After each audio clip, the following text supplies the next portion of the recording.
আসসালামু আলাইকুম রহমতুল্লাহি ওবারাকাতুহ। আল্লাহ তাআলার দরবারে শুকরিয়া আদায় করছি, শুকরগুজার হচ্ছি যে আল্লাহ পাক রব্বুল আলামিন আমাদেরকে মাহে রমাদানুল মুবারকের এই বরকতময় সময়ে যে আল্লাহ তাআলা পবিত্র কোরআনুল কারীমের সান্নিধ্যে আসার তৌফিক দান করেছেন। যে আল্লাহ পাক রব্বুল আলামিন আমাদেরকে হায়াত দিয়ে এই পৃথিবীর আলো বাতাসে এখনো আল্লাহ পাক রব্বুল আলামিন চলাফেরা করার মতো স্বাধীনতা দিয়েছেন। যে আল্লাহ রাব্বুল আলামিন আমাদেরকে মুসলিম জাতির সদস্য হিসেবে কবুল করেছেন। এজন্য সেই মহান মনিবের দরবারে কালিমাতুশ শুকর আদায় করছি। আমরা পড়ছি আলহামদুলিল্লাহ।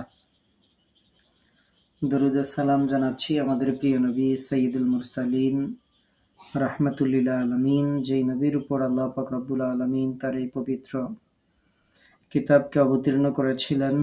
সেই নবীর প্রতি আমরা দরুদ ও সালাম জানাচ্ছি, যেই নবীর সুপারিশ ও শাফায়াত লাভে ধন্য হয়ে আমরা জান্নাতের অধিবাসী হওয়ার স্বপ্ন দেখি। সেই নবীর প্রতি দরুদ ও সালাম জানাচ্ছি। আমরা পড়ছি সাল্লাল্লাহু আলাইহি ওয়াসাল্লাম।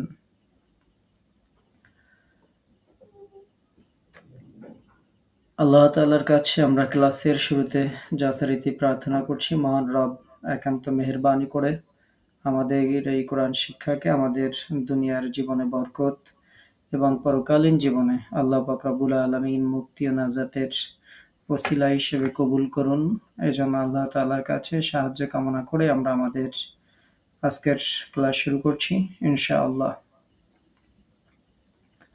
আজকে আমাদের অষ্টম ক্লাস। আমাদের এই অষ্টম ক্লাসে দেশ এবং দেশের বাইরে থেকে অংশগ্রহণকারী সকল ভাইয়া এবং আপুদেরকে আমাদের এই একাডেমি হুজুর একাডেমির পক্ষ থেকে স্বাগত জানাচ্ছি।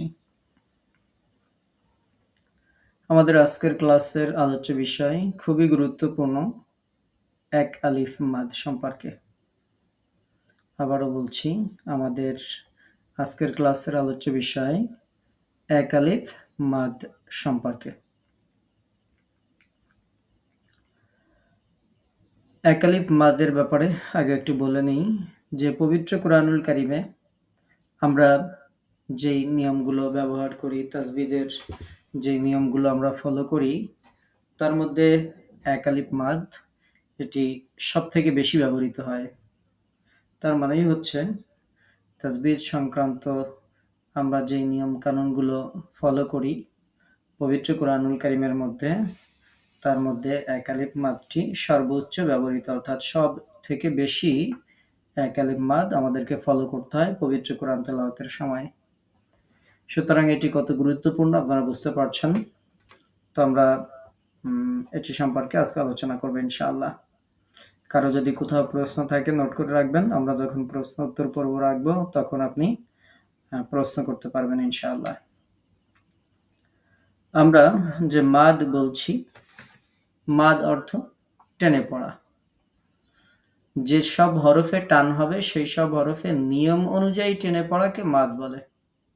এটি খুব সুন্দর করে মনে রাখতে হবে যে মাদ কি। যারা ইলমে তাসবিদের পরিভাষার সাথে পরিচিত তারা তো জানেন, যারা পরিচিত না তারা মনে রাখবেন যে মাদ শব্দের অর্থ হচ্ছে টেনে পড়া। যেসব হরফে টান হবে সেই সব হরফে নিয়ম অনুযায়ী টেনে পড়াকে মাদ বলে। এই কথাটা সুন্দর করে মনে রাখতে হবে। আমরা একটা শব্দ ব্যবহার করছি যে নিয়ম অনুযায়ী টেনে পড়া, তার মানে যেটা যতটুকু টানতে হবে সেটাকে ঠিক ততটুকু টেনে পড়াটাই হচ্ছে মাদ। অথবা আমরা এটাকে সহজ করে বলতে পারি, হরফ বা হরকতের উচ্চারণ টেনে পড়াকে মাদ বলে। হরফ বা হরকতের উচ্চারণ যখন আমরা টেনে পড়ছি সেই টেনে পড়াটাকে মাদ বলে। তাহলে কাকে বলে আমরা পাইলাম? মাদের হরফ কাকে বলে এটি আমাদের সবসময় লাগবে, সুন্দরভাবে মনে রাখতে হবে। মদের হরফ হচ্ছে জবরের বাম পাশে খালি আলিফ, জবরের বাম পাশে খালি আলিফ, জেরের বাম পাশে যজমলা ইয়া, পেশের বাম পাশে যজমলা ওয়াও। তো এটা আপনারা তো এটা সম্পর্কে জানেন, সবারই হয়তো মুখস্থ থাকার কথা। যারা আগে পড়েছেন, তাজবিদের নিয়মগুলো সম্পর্কে আগে যারা জানেন, আর যারা নতুন শিখছেন, তারা এই জিনিসটা সুন্দর করে মনে রাখতে হবে যে মদের হরফ বা হরকত, যেটি আমরা দুইটাই আলোচনা করব। এখন যেটা আমরা স্ক্রিনে দেখতে পাচ্ছি, এটা হচ্ছে মদের হরফ। সেটা হচ্ছে জবরের বাম পাশে খালি আলিফ, জেরের বাম পাশে যজমলা ইয়া, আর পেশের বাম পাশে যজমলা ওয়াও। অথবা আপনাদের কারো যদি ছোটবেলায় এভাবে পড়া থাকে যে আলিফ খালি, তারপরে হচ্ছে তার ডাইনে জবর, অথবা ওয়াও সাকিন ডাইনে পেশ, ইয়া সাকিন ডাইনে জের, এরকম ভাবে এই ফরম্যাটেও কারো মুখস্থ থাকতে পারে, একই কথা। বাট যারা নতুন করে শিখছেন তারা এটা শিখবেন যে জবরের বাম পাশে খালি আলিফ, অর্থাৎ জবরের পরে খালি আলিফ হলে জেরের পরে সাকিনযুক্ত বা যজমযুক্ত ইয়া আসলে পেশ, তারপরে যদি যজম বা সাকিনযুক্ত ওয়াও আসে সেটাই হচ্ছে মদের হরফ। একটা গুরুত্বপূর্ণ বিষয় আমাদের কাছে অনেকেই প্রশ্ন করেন যে এক আলিফ মাদ এর পরিমাণ কতটুকু, সময় কতটুকু, আমরা যে টেনে পড়বো এই টেনে পড়াটা কতটুকু সময় আমরা ধরে রাখবো বা কতটুকু সময় আমরা টানবো, এটা আমাদেরকে একটু মনে রাখতে হবে। যে এক আলিফ বলতে আসলে আমরা কি বুঝি? আমরা যে বিভিন্ন সময় কোরআন তেলাওয়াতে আমাদের সামনের ক্লাসগুলো তো থাকবে, আমরা যে বারবার বলবো এখানে এক আলিফ টানবেন, এখানে দুই আলিফ টানবেন, এখানে তিন আলিফ টানবেন, তো এই যে বারবার আমরা বলবো এক আলিফ, দুই আলিফ, তিন আলিফ, তো এটার পরিমাণ কতটুকু এটা একটু খেয়াল করবেন। যে এটার পরিভাষাগত যে সংজ্ঞাগুলো সেগুলো হচ্ছে দুই হরকতের উচ্চারণের সমপরিমাণ সময় হচ্ছে এক আলিফ। দুইটা হরকত, হরকত কাকে বলে আমরা আগে শিখেছি, জবর জের পেশকে হরকত বলা। এখন দুইটা জবর যদি আমরা উচ্চারণ করি, যেমন বা জবর বা, বা জবর বা, তো এই দুইটা উচ্চারণ করতে বা এই দুইটা উচ্চারণ করতে যতটুকু সময় লাগে এটা হচ্ছে এক আলিফ। অথবা আপনার তর্জনী আঙ্গুল বা যে কোনো একটা মধ্যম আঙ্গুলকে আপনি সোজা একটা আঙ্গুলকে মধ্যম গতিতে বন্ধ করতে যে সময় লাগে সেই সময়টুকু হচ্ছে এক আলিফ। এটা একটা সংজ্ঞা। আর একটা হতে পারে, আমরা যেহেতু আধুনিক যুগের মানুষ, আমরা অনেকেই বলেন যে ওস্তাদ এই আঙ্গুল সময় কতটুকু লাগবে, দুই হরকত কতটুকু হবে, এইসব বাদ দিয়ে আপনি আমাদেরকে সেকেন্ডের হিসাব বলেন। তো সেকেন্ডের হিসাব তো আর তাজবিদের কিতাবে লেখা নাই, তো আমরা এটার পরিমাপ করে যতটুকু দেখেছি সেটা হচ্ছে এক সেকেন্ডের একটু বেশি পরিমাণ সময় হচ্ছে এক আলিফ।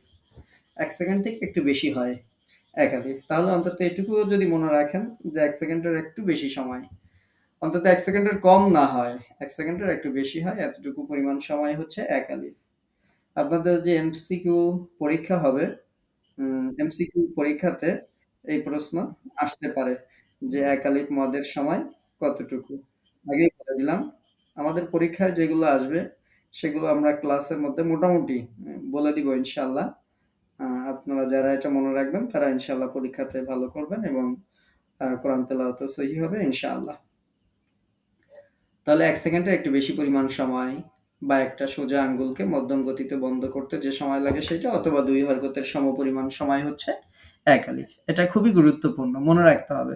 কারণ আমরা এরপরে তিন আলিফ মাদ শিখবো, তারপরে চার আলিফ মাদ শিখবো। তো আপনারা যদি এক আলিফের পরিমাণটা না জানা থাকে তাহলে তিন আলিফ কিভাবে নিরূপণ করব, দুই আলিফ বা চার আলিফ কিভাবে নিরূপণ করবে, এজন্য এটা অবশ্যই অবশ্যই মনে রাখতে হবে। স্ক্রিনে এখন আপনারা যেটা দেখতে পাচ্ছেন, আমরা যে মদের হরফ পড়লাম এটা হচ্ছে সেই মদের হরফ আলিফ। আলিফটা খালি থাকবে সব সময়, আমরা বলেছি। জবরের পরে এরকম একটা খালি আলিফ থাকবে, জেরের পরে ইয়াতে সাকিন থাকবে, পেশের পরে ওয়াওতে সাকিন থাকবে। তো এটা হচ্ছে মদের হরফ। জাস্ট আপনাদের মেমোরিতে সেভ করার জন্য আমরা একটু পিকচারটা জাস্ট দেখিয়ে দিলাম। এবার আমরা এটাকে অ্যাপ্লাই করছি। দেখেন এখানে যদি আপনারা এখন স্ক্রিনে দেখেন যে হার উপরে জবর আছে, তারপরে খালি আলিফ আছে, তাহলে এটা মদের হরফ। আমরা এখন ওই যে এক সেকেন্ডের একটু বেশি সময় টানতে হবে। হ্যাঁ, আমরা এখন কি পড়বো? হা আলিফ জবর হা, তারপরে হাইয়াজের হি, তারপরে নুন ওয়া পেশ, নু। এই যে উচ্চারণগুলোকে একটু টেনে পড়লাম, এটাই হচ্ছে এক আলিফ মাদ। আমরা এবার শব্দটাকে একসাথে লিখলাম, ভালো করে একটু খেয়াল করেন, যেটা আমরা আগে আলাদা আলাদা করে দেখিয়েছিলাম। এই একটা ওয়ার্ড মনে থাকলে আপনার মাদের হরফ আর কখনো ভুল হবে না। জাস্ট কেউ যদি এই একটা ওয়ার্ডকে মনে রাখে, এই একটা ওয়ার্ডের মধ্যে মাদের 3টা হরফই আছে, একটু খেয়াল করবেন। নুন ওয়া পেশ, নু। হায়াজের হি, হা লিফ জবর হা, নু হি হা। এই এই শব্দটা যদি আমরা মনে রাখি, তাহলে দেখেন এর মধ্যে নু, এই যে ওয়াও সাকিন, তার আগে যে পেশ আছে, পেশের বামে ওয়াও সাকিন আসছে। হি, দেখেন জেরের বাম পাশে ইয়া সাকিন আসছে। হা, দেখেন জবরের বাম পাশে খালি আলিফ আসছে। তো এটাই হচ্ছে মাদের হরফ। আমরা যদি উদাহরণ দেখি, এরকম অনেক উদাহরণ দেখানো যাবে, যে প্রত্যেকটা জায়গাতেই আমরা উদাহরণগুলো নিয়ে একটু পরে ইনশাআল্লাহ আলোচনা করব। আমরা এবার যেটি আলোচনা করছি সেটা হচ্ছে মদের হরকত কাকে বলে। একটা হচ্ছে মদের হরফ দেখলাম, যে হরফগুলো থাকলে আমাদেরকে টানতে হবে এক আলিফ পরিমাণ। আর একটা হচ্ছে মদের হরকত। হরকত কাকে বলে আপনাদের মনে আছে, জবর জের পেশকে হরকত বলে। এখন মদের হরকত কাকে বলে, মাদের হরকত কাকে বলে, আমরা একটু মাদের হরকত কাকে বলে একটু দেখি। এই যে দেখেন, খাড়া জবর, জবরটা স্বাভাবিকভাবে তো শোয়ানো থাকে, বাঁকা থাকে। এটা যদি সোজা থাকে, উপর নিচে থাকে, আপ অ্যান্ড ডাউন পজিশন থাকে, তাহলে সেটা হচ্ছে খাড়া জবর। সেখানে এক আলিফ পরিমাণ আমাদের টেনে পড়তে হবে। জেরটা যদি সেম, যদি নিচের দিকে উপরে নিচে থাকে, তাহলে সেটাকে বলে খাড়া জের, সেখানে এক আলিফ টানতে হবে। পেশটা যদি স্বাভাবিক পজিশনে না থেকে যদি উল্টা অবস্থায় থাকে, তাহলে সেটাকে বলে উল্টা পেশ, সেখানেও আমাদেরকে এক আলিফ টানতে হবে। তাহলে মদের হরকত হচ্ছে খাড়া জবর, খাড়া জের, উল্টা পেশ। এটুকু একটু কষ্ট করে মনে রাখবেন, এবং কোরআন তেলাওয়াতে এই চিহ্নগুলো যেখানেই থাকবে সেখানে আমাদেরকে এক আলিফ পরিমাণ টানতে হবে। আমরা একটা উদাহরণ দেখতে পাচ্ছি স্ক্রিনে, দেখেন উস ত, এই যে তোয়া, এর উপরে একটা খাড়া জবর আছে। জবরটাকে আমরা বড় করে দেখিয়েছি যাতে সবাই সুন্দর করে দেখতে পারে। তো এই যে উস ত, এই ততে আমরা টানছি কারণ এখানে তোয়ার উপর খাড়া জবর আছে। নেক্সট এই উদাহরণটা দেখেন, খৈরিহি, এই হির নিচে এখানে খাড়া জের আছে, যার কারণে আমরা এখানে খৈরিহি এই এক আলিফ পরিমাণ টেনে পড়ছি। যদি উল্টা পেশ থাকে, দেখেন এখানে থার্ড লেটার যেটা ওয়াও, ওয়াওতে দেখেন উল্টা পেশ আছে, তো এখানে আমাদের সেম এক আলিফ টেনে পড়তে হবে। দাউদু, এই যে দা, এখানে টানলাম কারণ জবরের পরে খালি আলিফ আছে। উ, এই উতে টানছি কারণ হচ্ছে ওয়াওর পেশটা স্বাভাবিক পেশ না, ওয়াওর পেশটা হচ্ছে উল্টা পেশ, এজন্য দাউদু।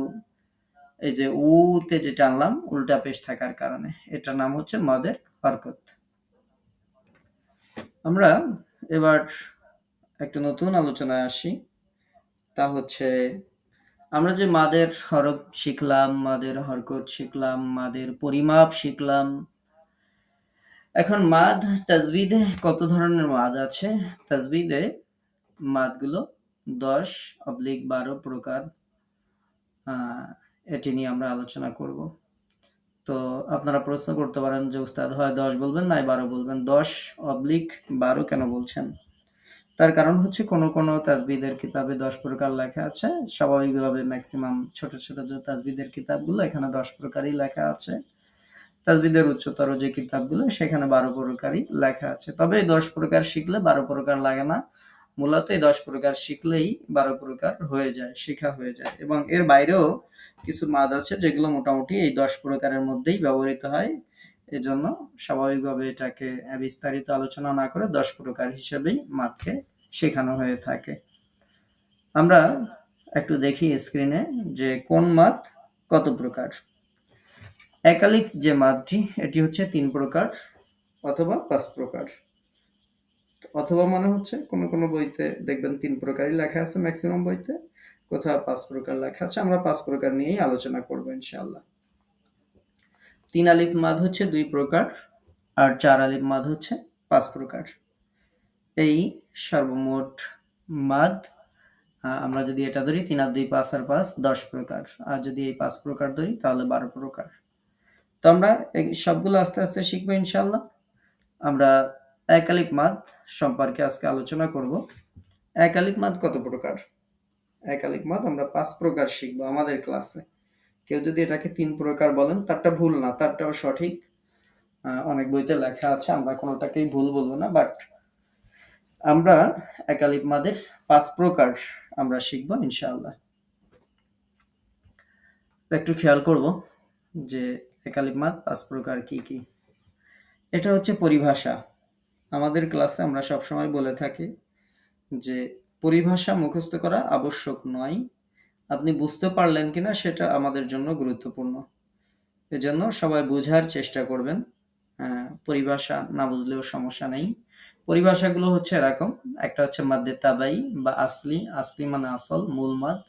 একটা হচ্ছে মাদ্দে বাদল, একটা হচ্ছে মাদ্দে ইওয়াজ, একটা হচ্ছে মাদ্দে সিলায়ে কাসিরা, একটা হচ্ছে মাদ্দে লিন।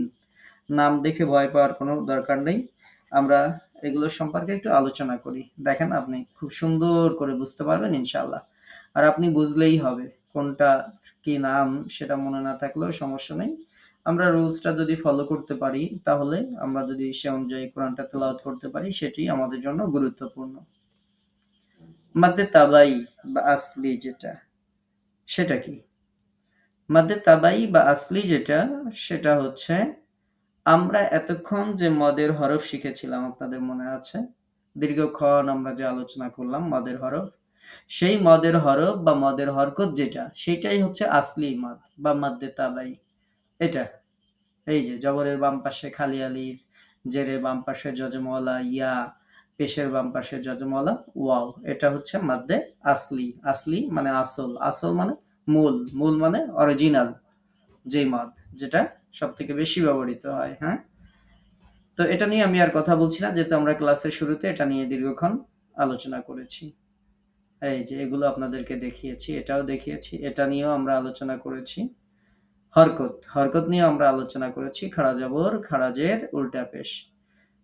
তাহলে এই যে মদের হরফ দেখলাম, এই যে মদের হরকত দেখলাম, এটাই হচ্ছে আসলি মাদ। এই উদাহরণ নিয়েও আমরা আলোচনা করেছি। আমরা ২ নম্বর যে মাদটা নিয়ে আলোচনা করব সেটা হচ্ছে মাদ্দে বাদল। হামজার সঙ্গে মদের হরফ বা হরকত থাকলে, হামজার সঙ্গে মদের হরফ বা হরকত থাকলে সেটা হচ্ছে মাদ্দে বাদল। আচ্ছা, খুবই ইজি। একটু খেয়াল করেন, আপনারা আমাকে প্রশ্ন করতে পারেন যে উস্তাদ আপনি স্ক্রিনের ডান পাশে যে উদাহরণ দেখাচ্ছেন, এই উদাহরণের মধ্যে তো কোথাও আমরা হামজা দেখতে পাচ্ছি না। তো আমরা আগে একদিন হরকতের ক্লাসে সম্ভবত আমরা বলেছিলাম, আলিফটা যখন খালি থাকবে তখন আমরা এটাকে আলিফ বলবো, বাট আলিফে যখন জবর জের পেশ কোনো কিছু হবে তখন আলিফটাকে আর আলিফ বলা যাবে না, আলিফটাকে হামজা বলতে হবে। তো এখানে সেই হিসাবে হামজা। তাহলে এখানে হামজার সঙ্গে মদের হরফ বা হরকত, তাহলে আমরা প্রথম উদাহরণটা দেখি। দেখেন এই যে হামজা, তার উপরে খাড়া জবর, তার মানে এখানে মদের হরকত আছে। তাহলে কি করতে হবে? এখানে এক আলিফ টানতে হবে। আমানা। এবারে সেকেন্ড দেখেন, হামজা ওয়া পেশ উ, এই যে হামজার সাথে ওয়াও সাকিন আসছে, হামজা ওয়া পেশ উ, তাহলে এখানে হামজার সাথে মাদ আছে, এটার নাম মাদ্দে বাদল, আমাদেরকে এক আলিফ টানতে হবে। উ মিনা। থার্ড নিচে যেটা আছে দেখেন হামজা ইয়াজের ই, এখানেও হামজার সাথে মাদের হরফ ইয়া সাকিন আসছে, এজন্য এখানেও এক আলিফ টানতে হবে। ইমানা, এই যে ই। আচ্ছা, এবার আরেকটু সহজ করে দেই। যদি আমাদের মধ্যে বদল মনে নাও থাকে কোনো সমস্যা নাই। দেখেন আমরা কিন্তু অলরেডি যদি খাড়া জবর থাকতো আমরা এমনিই টানতাম, পেশের সঙ্গে ওয়াও সাকিন আছে এমনি আমরা টানতাম মদ্দে আসলি হিসেবে, জেরের সাথে ইয়া সাকিন আছে, আমরা এটাও এমনি টানতাম। তার মানে এটা মদ্দে আসলির মধ্যেই আছে, আলাদা করে না শিখলেও সমস্যা নেই। তারপরে আমরা একটু যেহেতু তাজবিদের কিতাবে আছে তাই আলোচনা করলাম। মাদ্দে ইওয়াজ, এটা একটু মনে রাখতে হবে, খুব সুন্দর করে মনে রাখতে হবে। এটা নিয়ে অনেকের কনফিউশন থাকে, অনেকের ডাউট থাকে, তো এজন্য এটা একটু সুন্দর করে মনে রাখতে হবে। একটু খেয়াল করবেন যে এখানে দুই জবর, হ্যাঁ, যদি দুই জবরের বামে যদি আমরা অক্ষ করি, দুই জবরের বামে যদি অক্ষ করি, আপনি যেখানে অক্ষ করছেন সেখানে যদি এরকম দুই জবর থাকে, তাহলে আমরা সেখানে দুই জবরটাকে এক জবর করে ফেলবো, এক আলিফ টেনে ফেলবো। তো এই যে এক আলিফ যে টেনে পড়ছি এটার নাম হচ্ছে মাদ্দে ইওয়াজ। যেমন নাশতন লেখা আছে, তো আলিফ দুই জবর তন, বাট আমরা অক্ষ করার সময় নাশতন পড়বো না, আমরা এখানে পড়বো হচ্ছে নাশত।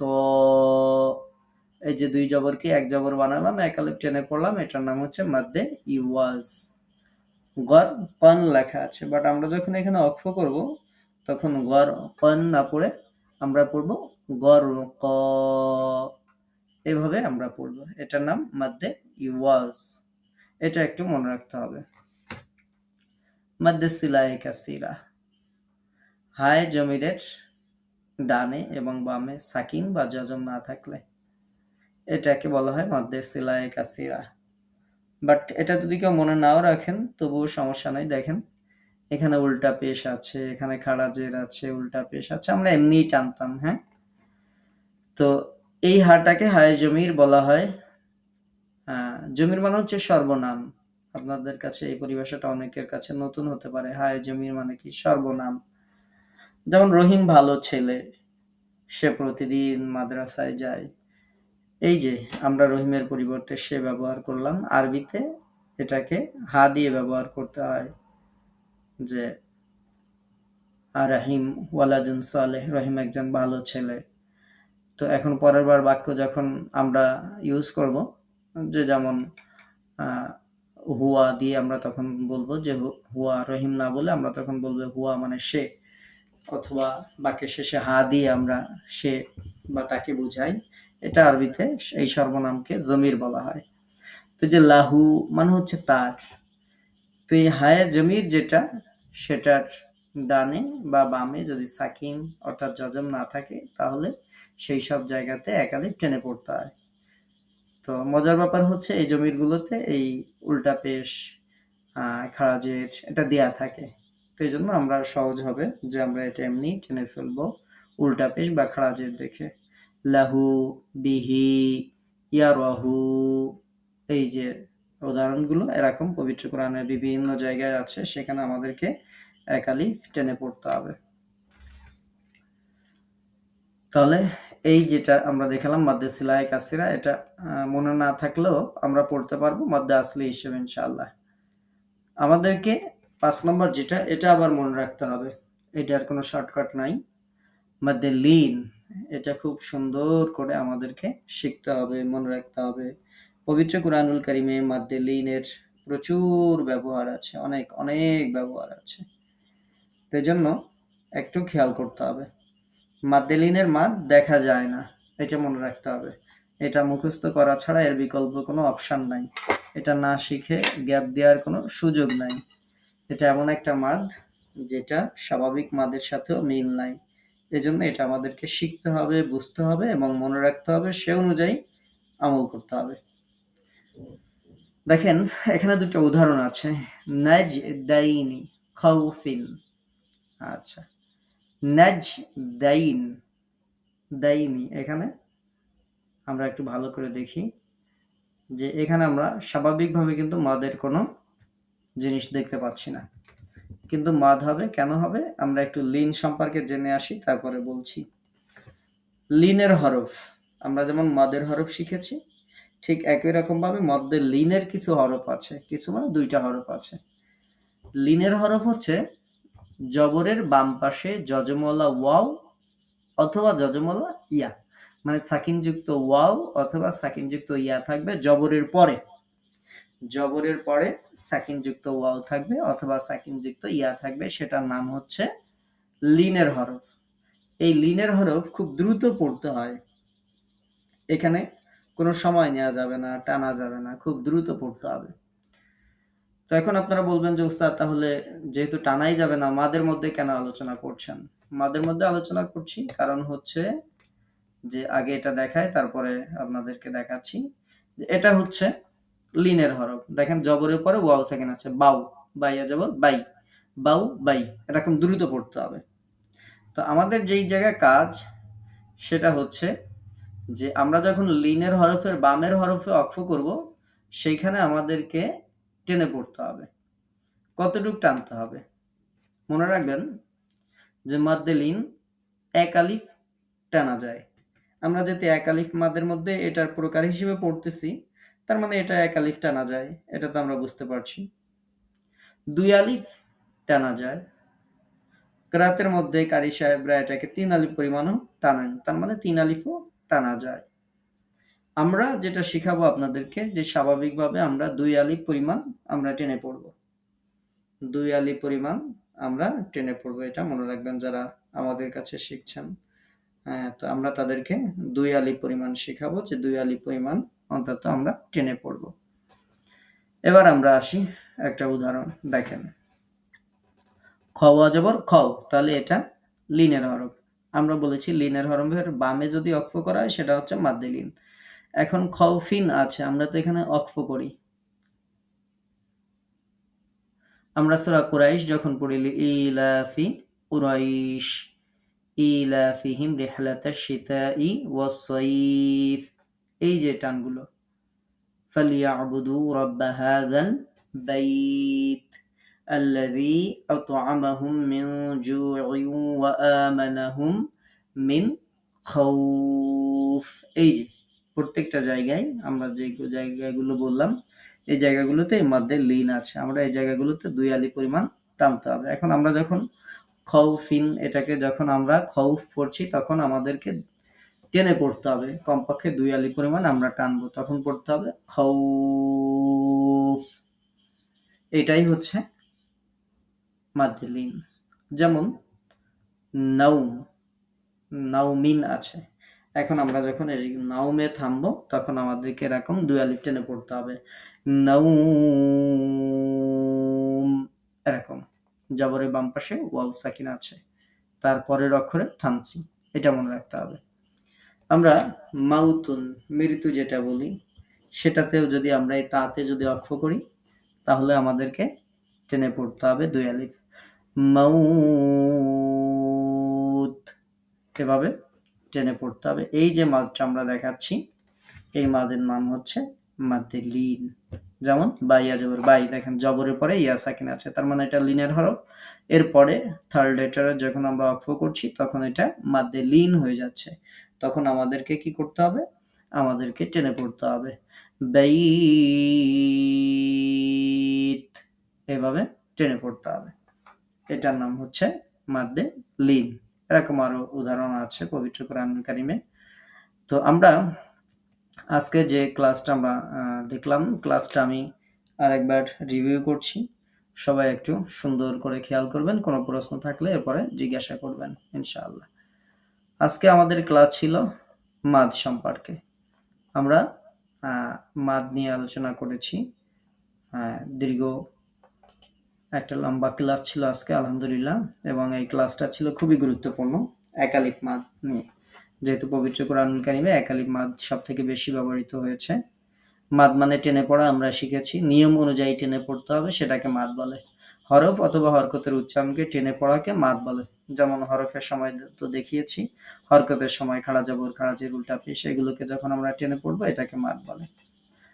মদের হরফ কাকে বলে এটা আমরা শিখেছি, জবরের পরে খালি আলিফ, জেরের পরে ইয়া সাকিন, পেশের পরে ওয়াও সাকিন, এটা হচ্ছে মাদের হরফ। আমরা জেনেছি এক আলিফ মাদের পরিমাণ কতটুকু, দুই হরকতের সমপরিমাণ সময়, অথবা একটা সোজা আঙ্গুলকে মধ্যম গতিতে বন্ধ করতে যে সময় লাগে, অথবা 1 সেকেন্ডের একটু বেশি সময়, এটা হচ্ছে এক আলিফ। আমরা এটার মদের হরফগুলো নিয়ে আলোচনা করেছি। এরপরে মদের হরকতগুলো আমরা দেখিয়েছি যে খাড়া জবর খাড়া জের এবং উল্টা পেশ, এটা হচ্ছে মদের হরকত। আমরা এই উদাহরণগুলো নিয়ে কথা বলেছি। মদ কত প্রকার এটা আমরা আলোচনা করেছি। আজকের ক্লাসে আমাদের একালিপ মাদ ছিল। একালিপ মাদ আমরা কত প্রকার পড়ব? ৫ প্রকার। সেই ৫ প্রকার নিয়ে আমরা আলোচনা করেছি।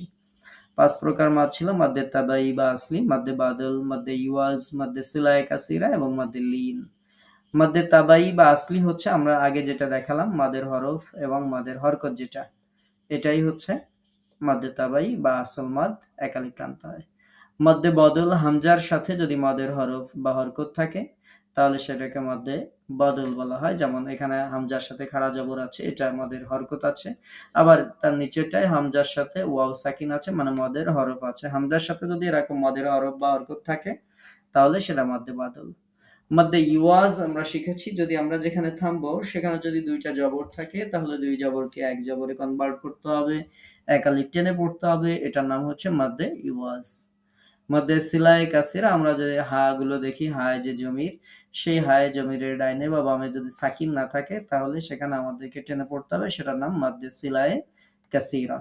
এখানে আমরা বলেছি স্বাভাবিকভাবে জমিরের সময় উল্টা পেশ খাড়া জের এটা দেয়াই থাকে। মাদ্দে লিন, এটা আমরা বলেছি যে এটা মুখস্থ করতে হবে, যে লিনের হরফের বামের হরফে যদি অক্ফ করি, অর্থাৎ লিনের হরফের পরে যদি অক্ফ করি সেটাকে মাদ্দে লিন বলা হয়। লিনের হরফ আমরা দেখিয়েছি যে জবরের বাম পাশে যজমলা ওয়াও অথবা যজমলা ইয়া, অর্থাৎ এরকম জবর থাকবে, জবরের পরে ওয়াও সাকিনও থাকতে পারে অথবা ইয়া সাকিনও থাকতে পারে। এটা হচ্ছে লিনের হরফ, যেমন বাউ বাই। লিনের হরফ দ্রুত পড়তে হয়, বাট আমাদেরকে মনে রাখতে হবে লিনের হরফের পরে যখন অক্ফ করব তখন এটাকে এক আলিফ, দুই আলিফ বা তিন আলিফ পরিমাণ টেনে পড়া যায়। সেক্ষেত্রে আমরা বলেছি আমরা আপনাদেরকে দুই আলিফ পরিমাণ টেনে পড়া শিখাবো ইনশাআল্লাহ। আমরা যেমন খৌফিন এটাকে আমরা উচ্চারণ করেছি, যখন লিন হিসেবে পড়বো অক্ফ করব ফাতে তখন খৌফ, এভাবে দুই আলিফ টেনে পড়বো। এই ছিল আমাদের আজকের ক্লাস। আমাদের আজকের ক্লাসের ব্যাপারে কারো যদি কোনো প্রশ্ন থাকে তাহলে বলতে পারেন, অথবা কারো কোনো মতামত থাকলে বলতে পারেন। কারো কোনো প্রশ্ন আছে? ফারহানা আজাদ আপু বলেন। ওয়ালাইকুম আসসালাম।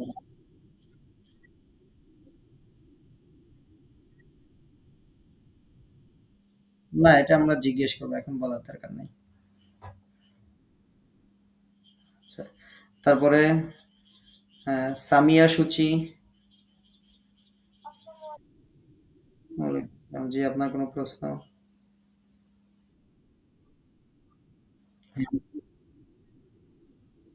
জি, সুন্দর। আমরা সিলায়ে কাসিরাতে চলে যাই। আচ্ছা, সিলায়ে কাসিরা মানে হাতে, এই যে হা, এটা হচ্ছে আরবিতে বলা হয় জমির, বাংলাতে বলা হয় সর্বনাম। এটা পবিত্র কুরআনুল কারীমে বিভিন্ন জায়গায় আছে। তো এটার আহ, এর আগে, এই হায়ে জমিরের আগে বা পরে যদি সাকিন না থাকে তাহলে সেখানে আমাদেরকে টেনে পড়তে হবে। তো আমরা বলেছি এটার সহজ বুদ্ধি হচ্ছে যে হায়ে জমির যেখানে থাকবে সেখানে উল্টা পেশ দেয়া থাকবে বা খাড়া জবর, সরি খাড়া জের দেয়া থাকবে। তার মানে আপনি উল্টা পেশ থাকলে তো আমরা এমনিই টানতাম, খাড়া জের থাকলেও এমনি আমরা টেনে পড়তাম। তার মানে এটাকে আলাদা করে না শিখলেও আমাদের এটা ভুল যাবে না ইনশাআল্লাহ। কারণ হায়ের সাথে উল্টা পেশ যখন এই জমির হিসেবে আসবে উল্টা পেশ বা খাড়া জের দেয়াই থাকবে।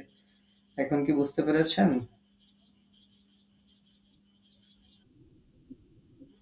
আচ্ছা, আর কারো কোনো প্রশ্ন আছে?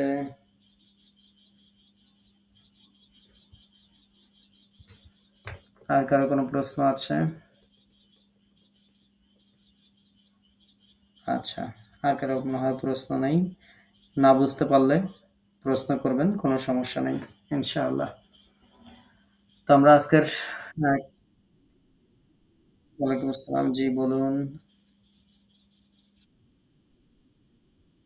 আহ, সুন্দর। যতক্ষণ না বুঝবেন প্রশ্ন করবেন, কোনো সমস্যা নেই।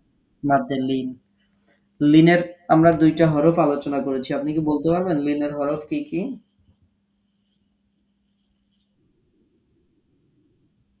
না, হামজা তো নাই।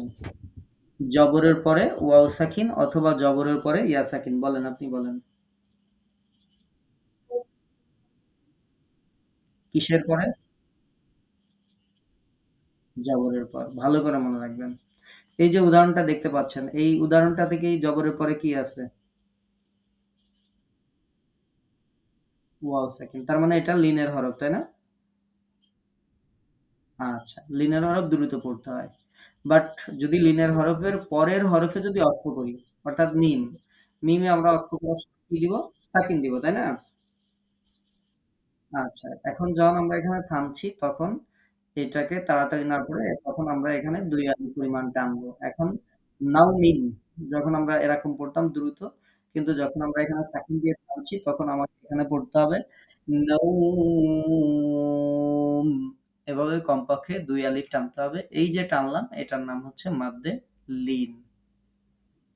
কেন টানলাম? এখানে লিনের হরফ আছে, তার পরের অক্ষরে আমি অক্ফ করছি এজন্য। আপনি কি বুঝতে পেরেছেন?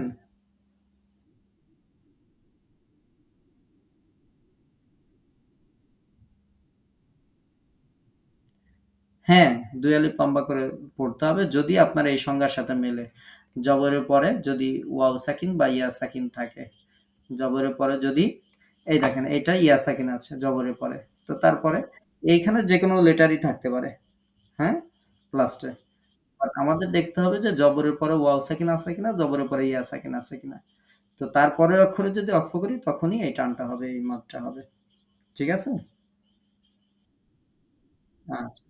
আর কারো কোনো প্রশ্ন আছে? ওয়ালাইকুম আসসালাম। আর কারো কোনো প্রশ্ন আছে?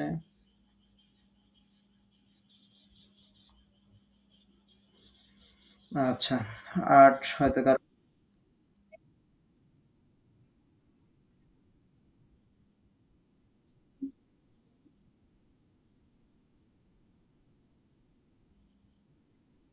সারা লিটমাস ৫ প্রকার।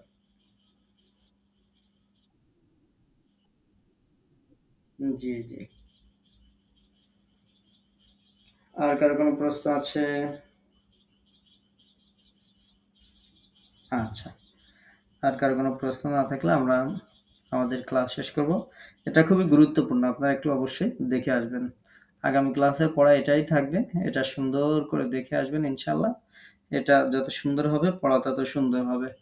হ্যাঁ, কারণ এটা কোরআনে সবথেকে বেশি ব্যবহৃত হয়েছে এবং অনেকে এটা বেশি ভুল করেন। তো জিনিস খুবই সহজ। একটু মনে রাখলেই হয়ে যাবে ইনশাআল্লাহ। তো আমরা আল্লাহর কাছে দোয়া করছি, একটু দোয়া করব। দোয়া করে আমাদের ক্লাস শেষ করব ইনশাআল্লাহ। আমরা একটা ইস্তেগফার পড়ি। আস্তাগফিরুল্লাহাল আযীম ওয়া আতুবু ইলাইহি লা হাওলা ওয়া লা কুওয়াতা ইল্লা বিল্লাহিল আলিয়্যিল আযীম। اللهم صل على محمد كما صليت وسلمت وباركت على إبراهيم وعلى آل إبراهيم إنك حميد مجيد. اللهم آمين. ربنا ظلمنا أنفسنا وإن لم تغفر لنا وترحمنا لنكونن من الخاسرين. ربنا آتنا في الدنيا حسنة وفي الآخرة حسنة وقنا عذاب النار. ইয়া আল্লাহ, ইয়া রাব্বাল আলামিন, আমরা পবিত্র কুরআনুল কারীম শিক্ষার এই ক্লাস থেকে আপনার শাহী দরবারে হাত তুলেছি। মাবুদ, মেহেরবানি করে আমাদের সমস্ত সিয়ামগুলোকে আপনি কবুল করে নেন। আমাদের সমস্ত সালাতগুলোকে আপনি কবুল করে নেন। আমাদের রুকু, সিজদা, তাসবিহ, তাহলিল, জিকির, আজকার, তেলাওয়াত সবকিছুকে দয়া করে আপনি কবুল করে নেন। ইয়া আল্লাহ, আমাদের সমস্ত ভুল ত্রুটিগুলোকে মাফ করে দেন। আমাদের পাপগুলোকে ক্ষমা করে দেন। ইয়া আল্লাহ, আমাদের সমস্ত দুর্বলতাগুলোকে সবলতায় পরিবর্তন করে দেন। আমাদের সমস্ত দোষ ত্রুটিগুলোকে গোপন করে দেন। আমাদের মনের সমস্ত নেক আশাগুলোকে পুরা করে দেন। দৃশ্য এবং অদৃশ্যমান সকল শত্রুতা থেকে, হিংসুকের হিংসা থেকে, নিন্দুকের নিন্দা থেকে আমাদের জান, মাল, ইজ্জত, আমাদের পরিবার পরিজন সবকিছুর পরিপূর্ণ নিরাপত্তা দান করেন। আমাদের পরিবারের উপর শান্তি, রহমত ও বরকত আপনি নাজিল করেন। যাবতীয় বিপদ আপদ, বালা মুসিবত, দুর্ঘটনার হাত থেকে আপনি সকলকে হেফাজত করেন। ইয়া আল্লাহ, ইয়া রাব্বাল আলামিন, মেহেরবানি করে আমাদের পরিবার পরিজন আপনজনদের মধ্যে যারা অসুস্থ অবস্থায় চিকিৎসাধীনে আছেন তাদেরকে আপনি সুস্থতা দান করেন। ইয়া আল্লাহ, দয়া করে অনেকে অনেক উদ্দেশ্যে দোয়া চেয়েছেন। রব্বুল আলামিন, এক একজন এক এক ধরনের কষ্টে রয়েছেন। ইয়া আল্লাহ তাআলা, যিনি যে উদ্দেশ্যে দোয়া চেয়েছেন সকলের সমস্ত কষ্টগুলোকে আপনি দূর করে দেন। সকলের মনের নেক আশাগুলোকে আপনি পুরা করে দেন। ইয়া আল্লাহ, আমরা যেন সুস্থতার সাথে বাকি রমজানের রোজাগুলো কন্টিনিউ করতে পারি সেই তৌফিক আমাদেরকে দান করেন। ইয়া আল্লাহ, আমরা যেন সকলে সহি এবং শুদ্ধভাবে পবিত্র কোরআনুল কারীম তিলাওয়াত করতে পারি, সেই তৌফিক আমাদেরকে দান করেন। ইয়া আল্লাহ, ইয়া রাব্বাল আলামিন, মেহেরবানি করে আপনার শাহী দরবারে দুখানা হাত তুলেছি, আমাদের সমস্ত মোনাজাতগুলোকে আপনি কবুল করে নেন। ইয়া আল্লাহ, দয়া করে মেহেরবানি করে আমাদেরকে আপনার প্রিয় বান্দা বান্দীদের মধ্যে আপনি শামিল করে নেন। সুবহানা রাব্বিকা রাব্বিল ইজ্জাতি আম্মা ইয়াসিফুন ওয়া সালামুন আলাল মুরসালিন ওয়ালহামদুলিল্লাহি রাব্বিল আলামিন বিরহমাতিকা ইয়া আরহামার রাহিমিন। আসসালামু আলাইকুম ওয়া রাহমাতুল্লাহি ওয়া বারাকাতুহু।